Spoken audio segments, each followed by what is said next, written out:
Good evening students. आज अपन बात करेंगे इन्फ्लेशन की और इसके कारणों की।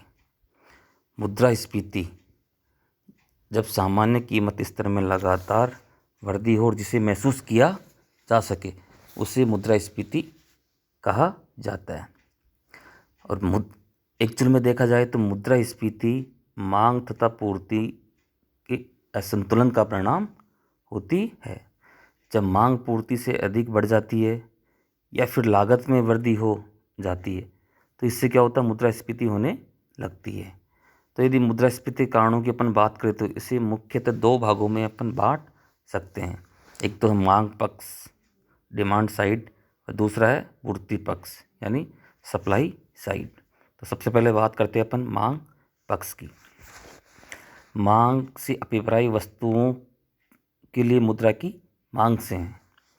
मुद्रा की मांग में मुख्य रूप से निम्नलिखित कारणों से वृद्धि हो सकती है। पहला कारण है सार्वजनिक व्यय में वृद्धि। जब भी देश में सार्वजनिक व्यय में वृद्धि होती है तो उससे देश में क्रय शक्ति बढ़ जाती है, और क्रय शक्ति बढ़ने से क्या होता है, वस्तुओं सेवाओं की मांग बढ़ जाती है।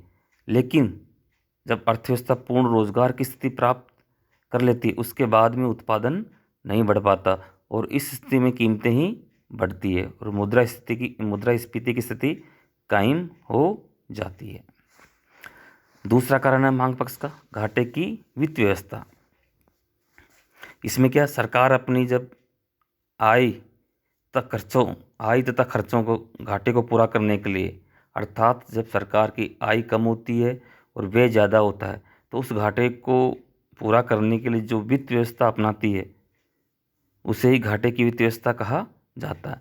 घाटे की वित्त व्यवस्था के फलस्वरूप लोगों की मौद्रिक आय बढ़ जाती है परंतु उत्पादन उस सीमा तक नहीं बढ़ पाता, जिसके कारण क्या है, कीमत स्तर बढ़ जाता है और मुद्रास्फीति की स्थिति पैदा हो जाती है। तीसरा कारण है मांग पक्ष का सस्ती मौद्रिक नीति।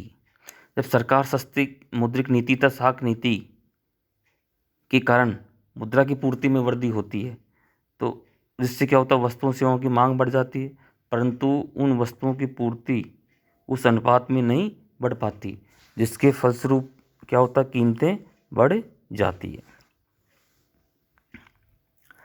चौथा कारण है व्यय योग्य आय में वृद्धि। मुद्रास्फीति का दूसरा कारण क्या है, उपभोक्ता की जो खर्च करने योग्य आय होती है उसमें वृद्धि होना। उपभोक्ताओं की व्यय योग्य आय में वृद्धि होने के कारण क्या होता है, वस्तुओं की मांग बढ़ जाती है।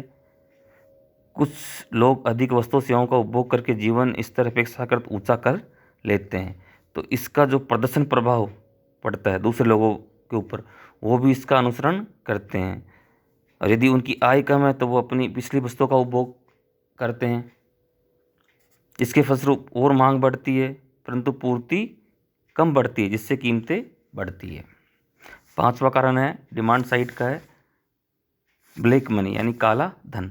काला धन वह आय है जिसका सरकार को कोई हिसाब किताब नहीं दिया जाता ताकि उस पर लगाए जाने वाले आयकर को बचाया जा सके।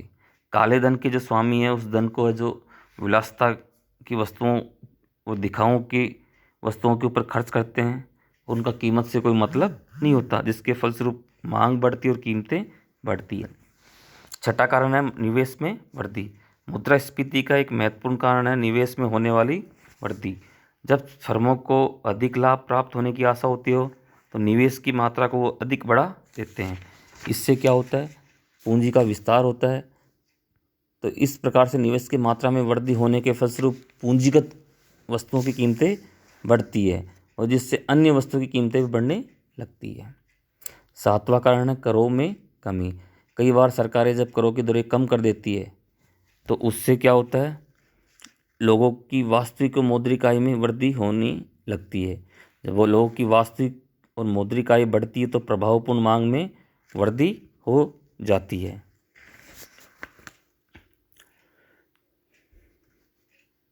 तो इस तरह से वस्तुओं की कीमतें बढ़ने लगती है। फिर आठवां कारण गिना सकते हैं अपन सार्वजनिक ऋण में कमी। जब सरकार जनता से कम ऋण लेती है और जो जनता से लिए हुए ऋणों को वापस कर देती है तो इस स्थिति में क्या होता है, जनता के पास अधिक क्रय शक्ति बन जाती है, जिससे वस्तुओं सेवाओं की मांग बढ़ जाती है, जिसके फलस्वरूप कीमतें बढ़ती है। जनसंख्या में वृद्धि। किसी भी देश में जब जनसंख्या बढ़ने की दर उत्पादन की दर से अधिक होती है तो वस्तुओं सेवाओं की मांग अधिक होने के कारण वस्तुओं की कीमतें बढ़ने की प्रवृत्ति पाई जाती है। निर्यात में वृद्धि। कभी कभी जब देश के निर्यात में वृद्धि होती है तो इसके फलस्वरूप भी दो कारणों से कीमतें बढ़ सकती है। एक तो निर्यात में वृद्धि होने के कारण लोगों की आय बढ़ जाती है, वहीं दूसरी ओर निर्यात में वृद्धि होने से घरेलू बाजार में उनकी पूर्ति कम हो जाती है। तो इस स्थिति में क्या होता है, निर्यात बढ़ने से आय बढ़ने के फलस्वरूप वस्तुओं सेवाओं की डिमांड बढ़ती है, दूसरी तरफ निर्यात करने से पूर्ति कम होने से वस्तुओं की शॉर्टेज की स्थिति हो जाती है। इन दोनों स्थितियों में जो कीमतें बढ़ती है, ये है स्फीति के डिमांड साइड कारण। अब बात करते हैं पूर्ति पक्ष की। पूर्ति पक्ष से तात्पर्य है वस्तुओं या उत्पादन की वह उपलब्ध मात्रा जिस पर लोग अपनी आय व्यय कर सकें। मुद्रास्फीति की अवस्था में पूर्ति में उस अनुपात में वृद्धि नहीं होती जिस अनुपात में मांग में वृद्धि होती है। इसके फलस्वरूप अर्थव्यवस्था में असंतुलन आता है और इस असंतुलन के कारण ही कीमतों में वृद्धि होने लगती है। तो इस प्रकार से पूर्ति पक्ष को प्रभावित करने वाले तत्वों की अपन बात करें तो उसमें अपन कुछ तत्व या कारण गिना सकते हैं। जैसे पहला है उत्पादन में कमी। पूर्ति में होने वाली कमी का सबसे मुख्य कारण होता है उत्पादन में होने वाली कमी। जब किसी देश में कृषि तथा औद्योगिक उत्पादन की पूर्ति उसकी मांग से कम हो जाती है तो कीमतें बढ़ने लगती है। और उत्पादन में कमी भी कई कारणों से हो सकती है, जैसे मजदूर और मालिकों में झगड़े, प्राकृतिक आपदाएं, उत्पादन क्षमता का कम उपयोग आदि ये कारण है। दूसरा कारण गिना सकते हैं अपन कृत्रिम अभाव। मुद्रास्फीति का एक कारण यह भी होता है कि देश में जमाखोर और मुनाफाखोर लोग वस्तुओं को अपने पास जमा कर लेते हैं और जिसके फलस्वरूप बाजार में उन वस्तुओं का कृत्रिम अभाव पैदा हो जाता है और उनकी कीमतें तेजी से आसमान छूने लगती है। तीसरा कारण गिना सकते हैं अपन सरकार की कर नीति। कई बार सरकार की कर नीति भी पूर्ति को हतोत्साहित करने के लिए जिम्मेदार हो सकती है। जब सरकार इस प्रकार से कर लगाए, जैसे ऊंची दर पर बिक्री कर, उत्पादन कर, निगम कर, ब्याज कर आदि, जिससे उत्पादन हतोत्साहित हो तो उत्पादन की मांग स्थिर रहने पर भी वस्तुओं की कीमतों में वृद्धि हो जाती है। चौथा कारण गिना सकते हैं अपन खाद्यान्नों में कमी। जब देश में अनाज, दालें, खाने के तेल का उत्पादन कम होता है तो कीमतों में बहुत अधिक वृद्धि होती है। खाद्यान्नों में कमी के कई कारण हो सकते हैं, जैसे वर्षा की कमी, खाद्यान्न फसलों के स्थान पर व्यापारिक फसलों का अधिक उत्पादन आदि। पांचवा कारण गिना सकते औद्योगिक झगड़े। कई बार उद्योगों में श्रमिकों तथा मालिकों में झगड़ा होने के कारण कारखानों में हड़ताल और तालाबंदी हो जाती है, जिसके फलस्वरूप उत्पादन या पूर्ति में कमी हो जाती है और जिसके परिणाम स्वरूप वस्तुओं की कीमतों में वृद्धि हो जाती है। नेक्स्ट कारण गिना सकते हैं अपन तकनीकी परिवर्तन। विज्ञान के इस परिवर्तनशील युग में नए नए आविष्कार होते रहते हैं और तकनीकी परिवर्तन में चूँकि समय भी लगता है तो कई बार पुरानी मशीनों को नई मशीनों के से रिप्लेसमेंट करना पड़ता है। इससे कुछ लंबा समय भी लग जाता है, जिसके फलस्वरूप एक तरफ तो उत्पादन की लागत बढ़ती है, दूसरी तरफ पूर्ति कम हो जाती है, जिसके फलस्वरूप मुद्रास्फीति की स्थिति उत्पन्न हो जाती है। पूर्ति पक्ष में नेक्स्ट कारण गिना सकते हैं अपन कच्चे माल की कमी। जब उत्पादन को बढ़ाने के लिए देश में कच्चा माल उपलब्ध न हो और न ही विदेशों से आयात करने की संभावना हो तो उत्पादन अपने आप कम हो जाता है, जिसके फलस्वरूप कीमतें बढ़ने लगती है। इसी तरह गिना सकते हैं अपन प्राकृतिक विपत्तियाँ।